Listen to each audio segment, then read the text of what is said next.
Hey everybody, Fallout here, and Bungie dropped another beefy TWID in preparation for the Edge of Fate. I'm going to read through the entire thing and give you kind of the cliff notes. I won't read the whole thing. If you want to read the whole thing, link in the pinned comment. But anyway, with only the important stuff, here we go. Rite of the Nine final update. Do you remember Daybreak? Yeah, the old school modifier where your abilities recharge like crazy. How fun would it be to turn it on for the Explorer mode version of the Rite of the Nine dungeons for next week? And apparently by next week, they mean this week because it's happening right now. Fetch your friends, put on some destructive supers, and go farm like mad. Remember that on top of weapons, you can also use your non-area manifold to earn non-area engrams that contain additional fan favorite cosmetics. Additionally, in preparation for the Edge of Fate, two Servants of the Nine are bringing gifts to Guardians. Both Xur and the Emissary will have desirable exotics that will be part of the featured gear on day 1 of the new expansion. Bring your strange coins and non-area manifolds and snag some loot. As a final reminder, here is the picture for the next 2 weeks. Current week, Prophecy is featured with increased rewards. Until July 15th, players can earn non-area engrams. Starting July 1st, players may purchase non-area engrams using 350 non-area manifolds at the Emissary, up to 20 during Rite of the Nine. Starting July 8th, players will be awarded 1 additional non-area engram each day just for signing into the game.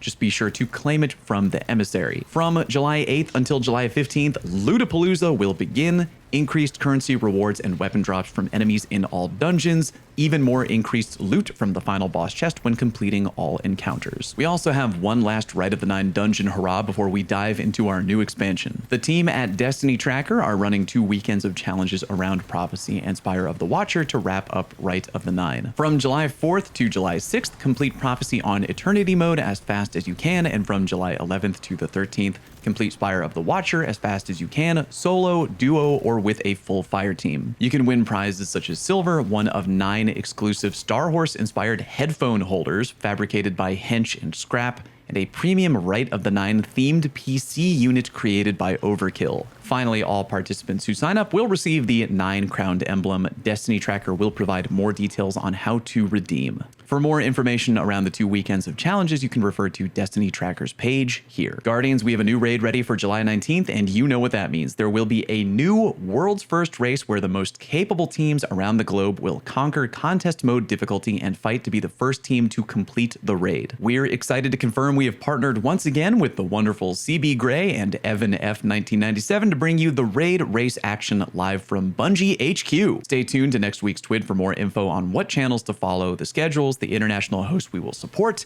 and how you can earn the beautiful Power Hues emblem you can see here. I'm assuming the emblem will be earnable by watching people on Twitch for like an hour or something. Bungie at GCX. Guardians, we're excited to share something special coming your way at GCX 2025, which I will be attending, and I have a meet and greet at, by the way. On July 25th from 3 to 4:30 p.m. EST, we are hosting an exclusive developer panel that'll take you deep into the heart of D2's storytelling process. Threads of Fate, exploring D2's narrative craft, will give you an unprecedented look at how one expansion story goes from initial pitch deck all the way through development to launch, with a special focus on the Edge of Fate. We're thrilled to have D2 narrative team members Allison Lurs and Hannah Filipski joining us for the deep dive. These are the talented minds behind some of your favorite story moments, and they'll be sharing insights you won't find anywhere else. Our very own DMG04 will be moderating the discussion, and we've got a special guest lined up that we think you'll love. Find out more about GCX and how you can also score the exclusive Fight Stick emblem through GCX's channels and website here. And again, I will be there doing a meet and greet.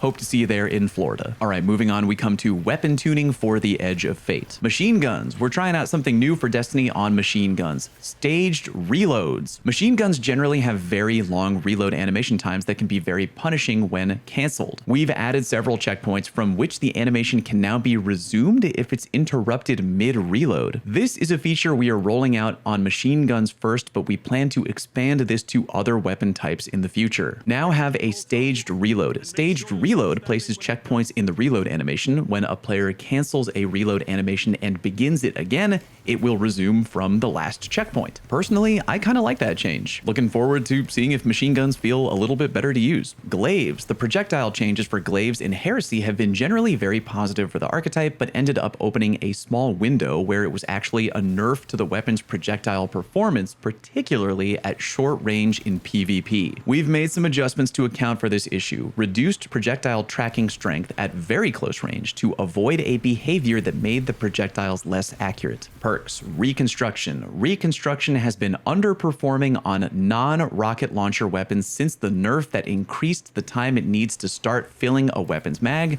so we're greatly increasing the amount of ammo transferred on each activation. Increased the amount of ammo transferred per activation from 10% to 25%. Yeah, side note, that is a good change. Good, very good. Paracausal affinity. We generally think it's pretty important for players to be able to anticipate when a damage buff is going to expire, since having one active or not is something players are often making heat of the moment gameplay decisions about. Added a visible timer to the buff.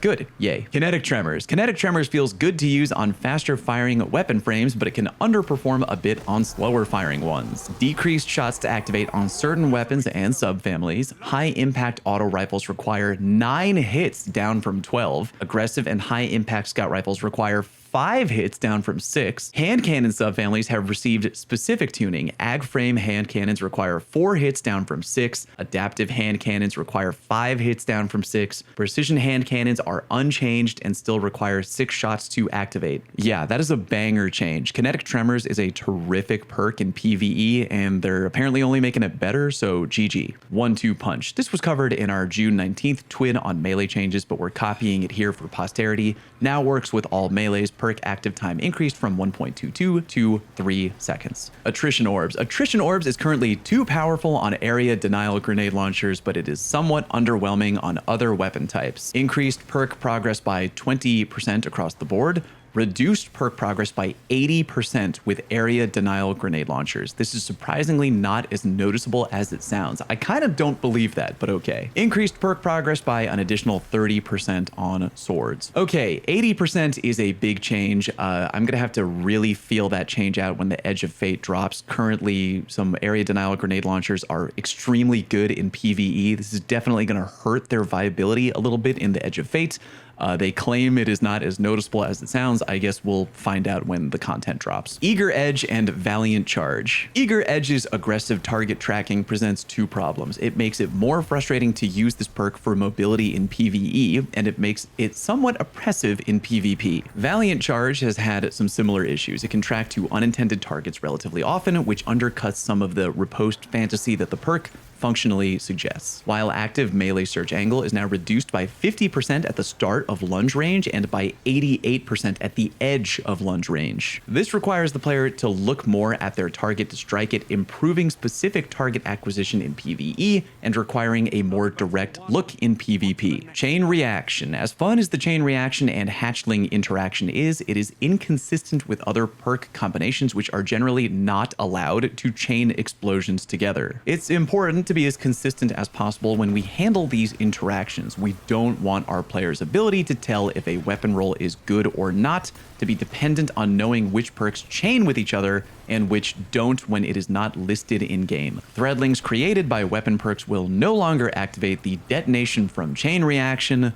Boo. Not really a huge change, but still giving it a boo. Chain reaction, Dragonfly, Firefly. Oh boy. These perks currently deal different amounts of damage to different targets based on the type of weapon that activates the perk. In many cases, this makes these perks even worse on weapons that do not use them well in the first place. It's harder to get a precision kill with a submachine gun, true, than it is with a hand cannon, but Dragonfly also deals less damage when a submachine gun activates it. We want perks to feel stronger on different weapon types for obvious reasons, such as how often a weapon gets precision kills rather than unintuitive ones. Chain Reaction, Dragonfly, and Firefly no longer use weapon archetype scaling against combatants and instead use a new perk damage scaling that is more normalized between different weapon types. This buffs many weapons with these perks against more targets. Here's some of the biggest winners from this change. Fusion rifles deal 41% more chain reaction damage to minor combatants. Submachine guns deal 43% more Dragonfly and Firefly damage to minor combatants. Auto rifles deal 47% more Dragonfly damage to minor combatants. Linear fusion rifles deal 165% more chain reaction damage to minor combatants, and at least 124% more chain reaction to all other combatants, varies slightly based on combatant type. Swords deal 123% more chain reaction damage to minor combatants, and at least 193% more chain reaction damage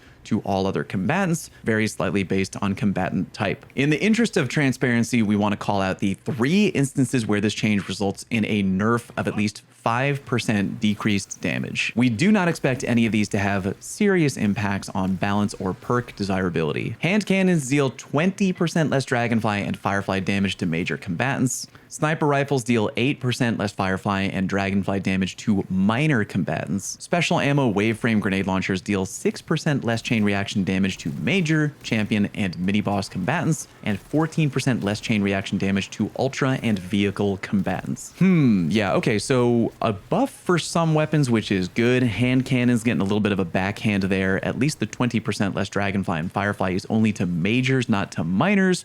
Kind of an interesting change overall. Champion interaction changes. In Season 20, we added the ability for subclass verbs, ignition, jolt, suppression, etc., to stun champions and have since added these verbs to weapon traits in various exotic weapons through rebalancing. We quickly realized these weapons had issues when paired with anti-champion effects from sources like the artifact or radiant. To prevent erratic behavior, we barred certain exotics from gaining external anti-champion capabilities. It has become unclear to the player which exotic weapons are excluded, so we decided to address the issue formally. We have now made certain exotic weapons, most of which applied a subclass verb through gameplay, intrinsically anti-champ and will adhere to the following soft rule from now on. Weapons that intrinsically have the anti-champion symbol in the weapon tray cannot receive anti-champion capabilities from the artifact or from radiant-like effects. Otherwise, they can receive external anti-champion capabilities and be able to continue their subclass verb anti-champ capabilities. Great. I'm sure no new players will be confused by that at all. I mean, I'm half kidding, but I'm glad they've gone on the record at least. Moving on to exotic weapon changes in particular, starting with Vig Wing. Vig Wing's exotic trait, Last Stand, felt left behind by things like the Alacrity Origin trait, so we have made a change that will allow it to be active when running solo in PvE activities. Last Stand bonus is now active when running solo in PvE activities. Great, now I just need to meet at least one person who uses Vigilance Wing in PvE. Hierarchy of Needs is a cool weapon that currently restricts the player's actions too much. We wanted to increase flexibility with the weapon while keeping its fantasy intact, and while we were at it, we let it interact with other bows wielded by your allies or yourself. Players now gain charges of Guidance Ring with any hit from Hierarchy of Needs, and now only need 3 charges to deploy the ring. Hierarchy spawned Guidance Ring duration increased from 13 seconds to 20 seconds. Hierarchy spawned Guidance Ring now rotates to face the owner. Players are now limited to 1 guidance ring in the world per player. Spawning a second one will remove your previous ring. All bows now spawn missiles when fired through an allied player's guidance ring. Yes, all bows.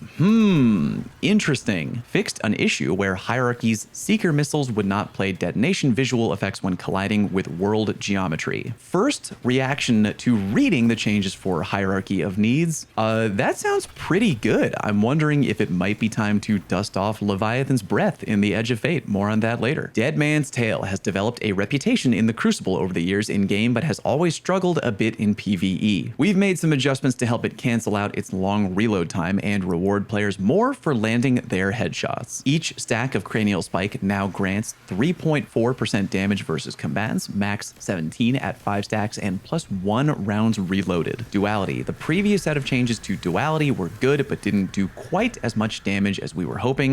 We've relaxed the trigger on its trait perk to allow it to ramp into good single target damage more consistently. Added a secondary activator for On Black Wings, now gives the buff when landing most of your pellets on a target. The Navigator is an interesting exotic, but has felt a bit one-trick for its Woven Mail and Tangle creation. We've added a bonus to the weapon while the wielder has Woven Mail to let it excel while you are using it for its original purpose. When the user has Woven Mail, increased damage plus 25% in PvE, damn, and 5% in PvP, increased ammo generation stat. I mean, damn, Navigator already pretty good in PvE. They mentioned it's a bit one trick, but people who use it for that one trick are really happy with it. So this will make it even better, I guess. Good change. Wicked Implement. We've shifted Wicked Implement to a faster fire rate to better align with its gameplay fantasy. With our recent changes to how Stasis interacts with champions, we've also made Wicked Implement to be anti-overload intrinsically to align with Stasis's role in the sandbox.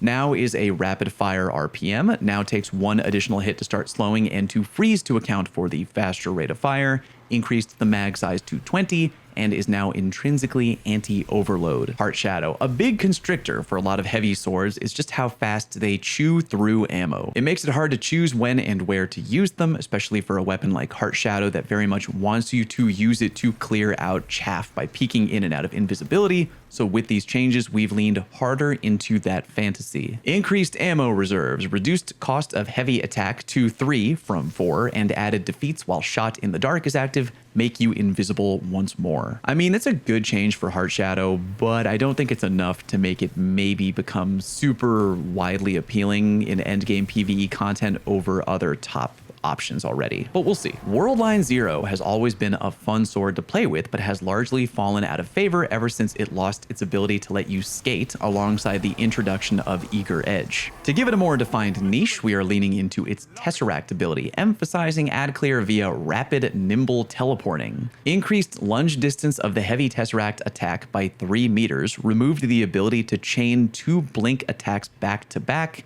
added a new effect. Defeating a target with Tesseract allows you to Tesseract again for a short duration. These extra blink attacks cost less ammo and consume less guard energy.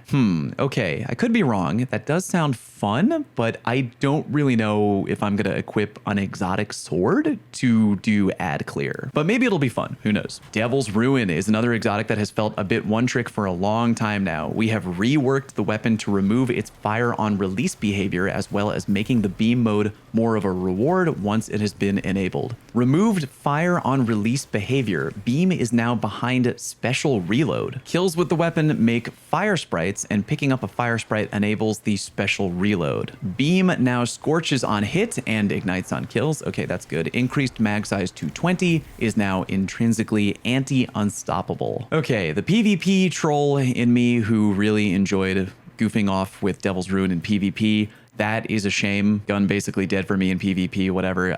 For PvE, that does seem like an interesting change. I will have to try it out before I fully weigh in. I feel like it could be good, but I mean, it looks really fun. You know, scorch on a hit, ignite on kill. That sounds pretty great. So maybe it had to die in PvP to do better in PvE. Not super thrilled about this change as a PvP devil enjoyer, but we'll see. Tommy's Matchbook runs into issues with survivability and overall usability. These changes focus on improving that experience, allowing players to maintain ignition trigger even if they stop shooting for a moment, and providing intrinsic avenues to heal back lost health without completely removing build crafting potential. We also wanted to provide a higher incentive for players to hip fire this weapon and improve how self-damage is communicated to the user and to other players. General added a burning screen effect while the player takes self-damage from ignition trigger. Other players who are taking self-damage from ignition trigger will now have a burning effect surrounding their model. Ignition trigger, the HUD buff now appears as a bar. While ignition trigger is active, the bar charges as you fire the weapon and drains when you don't. So long as the bar has some change, ignition trigger will remain active. Heat sink, hip fire self-damage decreased to 50% less damage than ADS self-damage, previously 33% less damage.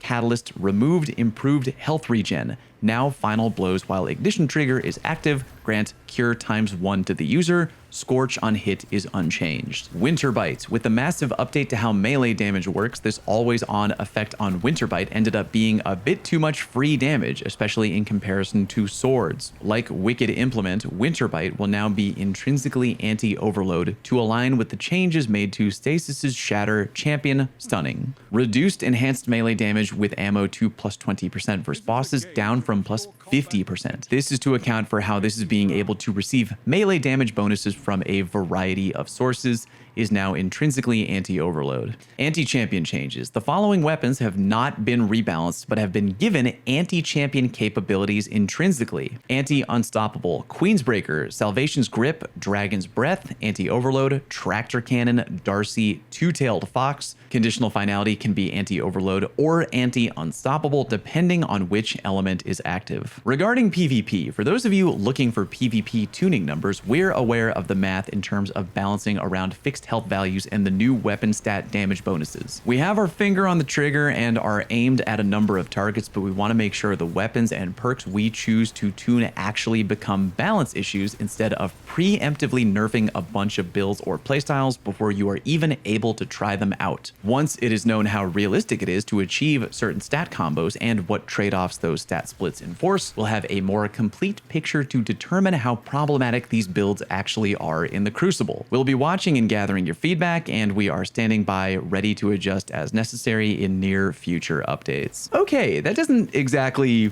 instill confidence in me for PvP. It seems like PvP is going to be maybe a little bit Wild West at the beginning of Edge of Fate, and Bungie will then target problem children as they arise. I guess we'll see.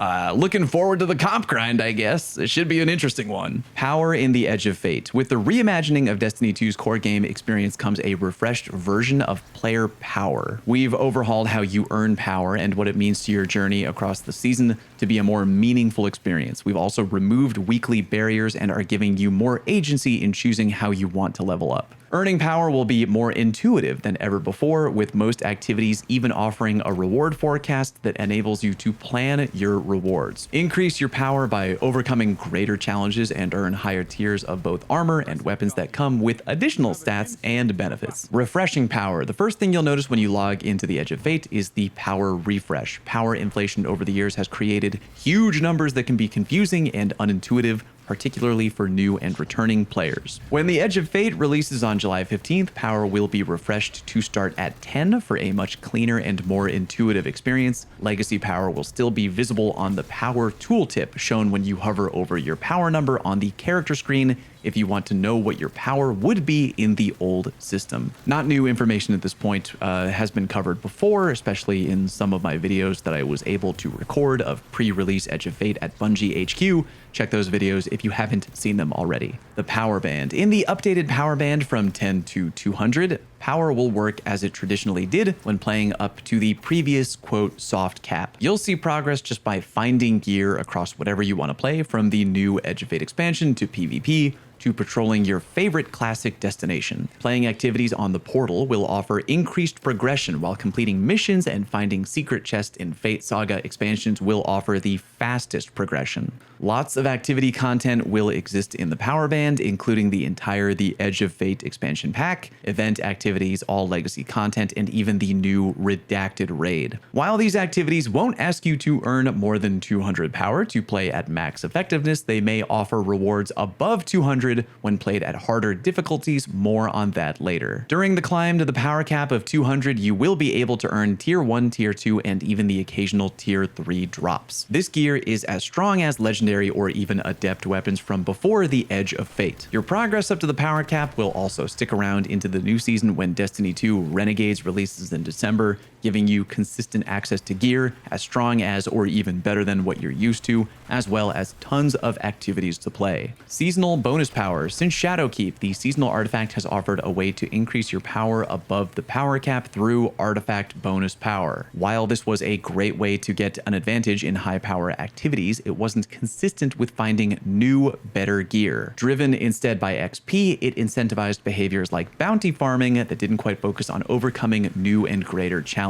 True. In the Edge of Fate, seasonal bonus power will now live right on your weapons and armor instead of on the seasonal artifact. By overcoming harder challenges in PvE as customized by you, or challenging yourself in competitive and trials for PvP, you can earn gear with greater amounts of seasonal bonus power that will increase your level beyond the power cap. There are no longer weekly limits on how much progress you can earn either, so your power can climb for as long as you want to play. Just like artifact bonus power before it, the seasonal bonus power levels are limited to the current season, and any weapons or armor above the power cap will be back to 200 at the start of the next season. Bonus power and rewards. As with the climb to the power cap of 200, by increasing your power level further with seasonal bonus power, you will be able to earn even higher tiers of armor and weapons with even greater benefits. When the Edge of Fate first launches, you'll be able to increase your power as much as a total of 450. Earning high enough grades from portal activities can give consistent growth all the way to 400. Total power 400 to 450 rewards will at first come from newly upgraded prime engrams, which drop with both higher power and higher gear tier than your regular rewards. Achieving higher grades in portal activities improves your chances of finding prime engrams, which are also no longer limited by week. With the Ash and Iron Major update later this season, you will be able to earn total power all the way up to 550. Regular rewards from portal activities will be able to drop up to 500 total power, and prime engrams will again award gear up to the hard cap of 550. Those who reach 500 power will be rewarded with regular drops of the highest tier of weapons and armor, tier 5. This gear comes with both unique aesthetic qualities and the highest stats, so being able to consistently farm them will be an aspirational journey for the most ambitious Guardians. And make sure to regularly check what's going on in the portal. Challenges on the seasonal hub page and events will both be a great way to get some bonus power progression. Infusion is a great way to increase the power of your favorite items, but needing a constant supply of upgrade modules to do it was a hassle. We're simplifying Infusion to instead use enhancement cores directly, so you no longer need to make constant trips to Banshee. Any upgrade modules you may have in your inventory at the start of the Edge of Fate can be safely dismantled to reclaim 5,000 Glimmer and 1 enhancement core. That is a really good change. You can infuse levels of seasonal bonus power into your favorite gear using a new currency called Unstable Cores. While you'll find unstable cores from a variety of sources, the primary way to acquire them is by dismantling unneeded gear that has seasonal bonus power levels. The higher the bonus power of the item you dismantle, the greater the number of unstable cores you'll receive. Likewise, infusing items with a larger difference in bonus power levels will take more unstable cores. Unstable cores will have a large inventory cap and will be refreshed at the start of the next season alongside seasonal bonus power. Quality of life. With the Edge of Fate, the power climb should be more intuitive than ever before. Seasonal bonus power offers a refreshed player journey for the highest tiers of gear every season while keeping numbers understandable and meaningful. The reward forecast for many activities will preview exactly what power your reward will be when you reach the target score. With the new core game modifier system, you can even curate what kind of challenge you're in for, allowing everyone's power journey to be uniquely tailored to how they want to play. Portal content will also feature new daily bonus focus rewards across both PvE and PvP, which allow you to target earning power on gear for a specific slot that you might be missing to round out your average. Both account-wide power progression and fireteam power introduced in the final shape will be sticking around as well, so your progress will carry over to all your characters and you can always play with your friends. Economy updates in the Edge of Fate. In the Edge of Fate, we're taking a deep look at our core game activities, in-game economies, and rebuilding them along with the rest of the game. Core game activities, aka solo ops, fireteam ops, pinnacle ops, crucible, and trials will be your primary sources of glimmer, strange coins, and masterwork materials. These rewards will scale alongside your gear, with better rewards coming from higher difficulty content. As you can see below, a lot is changing with this release and will continue to evolve over the coming seasons based on your feedback and analytics. Please keep it coming. Armor masterworking. Along with Armor 3.0, masterworking new pieces of armor will have their cost changed depending on the tier of the armor piece. In our Edge of Fate reveal stream, we mentioned that armor now drops with energy completely filled in, so players can begin to build craft immediately with armor mods. Masterworking armor is now focused on increasing stats. If you want to reach your full stat potential, you'll want to fully masterwork your armor. The higher the tier, the more it costs. We want players to be able to engage with the masterwork system without them worrying about, quote, wasting materials on lower tier gear. Additionally, armor now has 5 masterwork levels rather than 10. Good change. If you notice the cost for tier 5 in the table below, don't worry just yet. We're rebalancing the distribution of masterwork materials pretty dramatically when the Edge of Fate arrives. Enhancement prisms will become a bit more common than they were previously to better fit their role between enhancement cores and ascendant shards. In core game activities, you'll also have a chance for major enemies to drop materials such as masterwork materials, even maybe some other goodies. Here's a table with the cost of masterworking every tier of armor. Definitely hard to show the entire table here in a YouTube video, but you can go check it out on bungie.net. TLDR, the higher tier your armor is, or if you have exotic armor, the more it will cost to fully masterwork. Note that these changes only apply to new armor. Weapon masterworking is unchanged from how it worked previously, even if it may be revisited in a future release. Destination materials. Destination materials, which stopped dropping from resource nodes starting in the Witch Queen and later only granted Glimmer and or Reputation,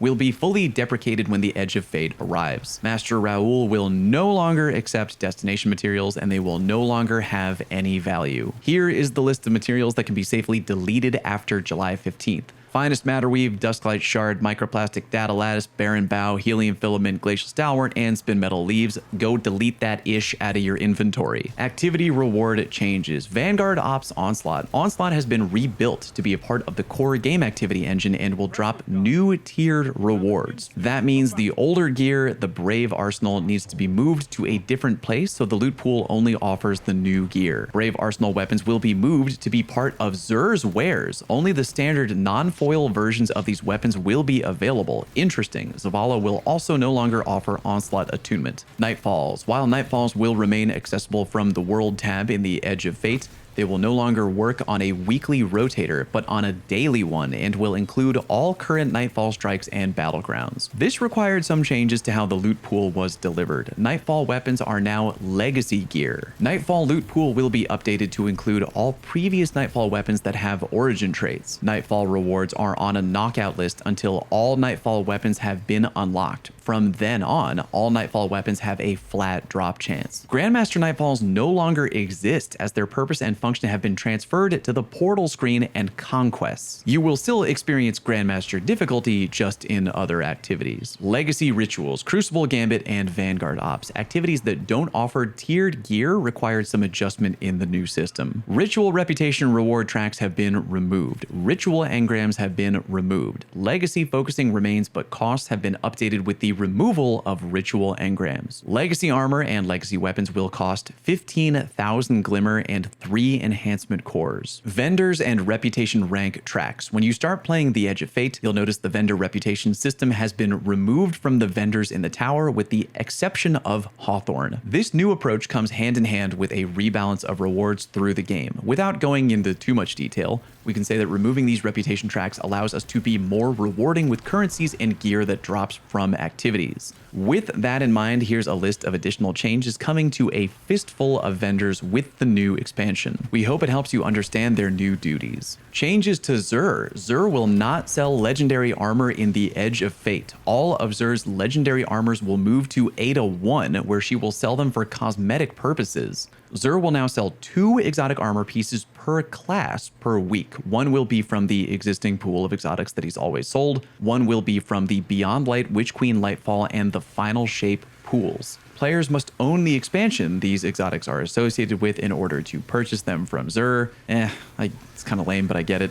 Xur will continue to sell catalysts, but they have been moved to the Strange Gear Offers submenu. Xur will sell exotic class items every week. Players still need to acquire the exotic class item from Dual Destiny or Festival of the Lost before Xur will allow players to purchase exotic class items. Xur will sell 9 legendary weapons per week, 3 weapons per slot. Class-specific swords, which aren't class-specific anymore, are still in Xur's inventory but will not be available every week. Xur has had Brave Arsenal weapons added to his inventory. Xur has had Legacy, Nightfall, and Trials weapons added to his inventory. Rare chance at Adept weapons showing up. Standard weapons will cost 17 strange coins. Adept weapons will cost 41 strange coins. Xur has had weapons from Echoes, Revenant, and Heresy added to his inventory. Rare chance at Adept Heresy weapons. Standard weapons will cost 17 strange coins. Adept weapons will cost 41 strange coins. Xur has had Legacy Comp Crucible weapons added to his inventory. Xur will no longer sell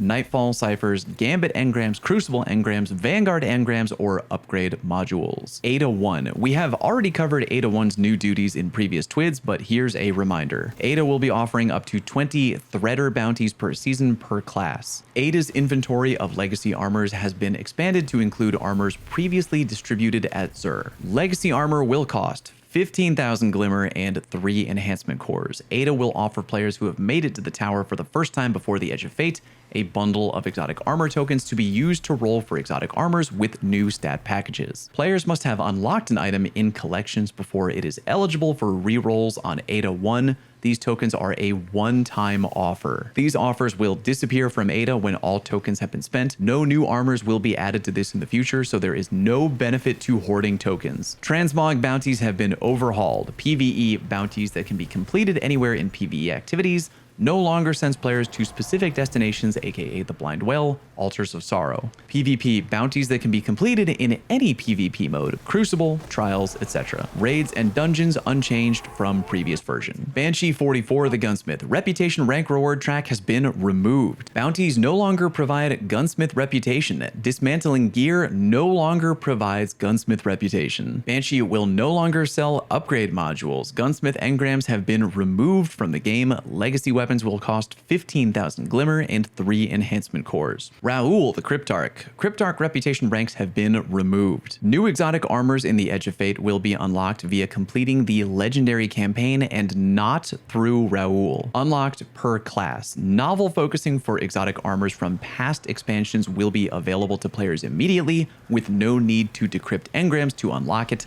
Costs remain the same for novel focusing. Focusing submenu has been reordered to put the most used screens up front. Ghost mods. As we enter the world of Armor 3.0, where new stats have replaced old ones, we need to make adjustments to ghost mods as some stats are no longer available and new ones have taken their spot. Similar situation with Nightfalls and other activities that have become legacy content. Having mods for not up-to-date gear doesn't feel that rewarding, so we are removing those mods. Previous armor ghost mods, i.e. resistance armor, will be deprecated as they no longer match the stats on armors post V900. They will be replaced with a new set of armor ghost mods. Some activity ghost mods have been deprecated. We plan to add a new activity ghost mod in a future release. Osirian ciphers and Nightfall ciphers. Osirian ciphers and Nightfall ciphers will not have a use in the Edge of Fate, but they will remain in your inventory and we are not deleting them. We have plans for them in Destiny 2 Renegades and we will tell you all about it when our plans are more advanced. Destiny 2 expansion open access. Do you have a few friends interested in Destiny but that hesitate to make the jump? Good news, let them know about the Destiny 2 open access weeks. Starting July 8th, that is next Tuesday, and until July 22nd,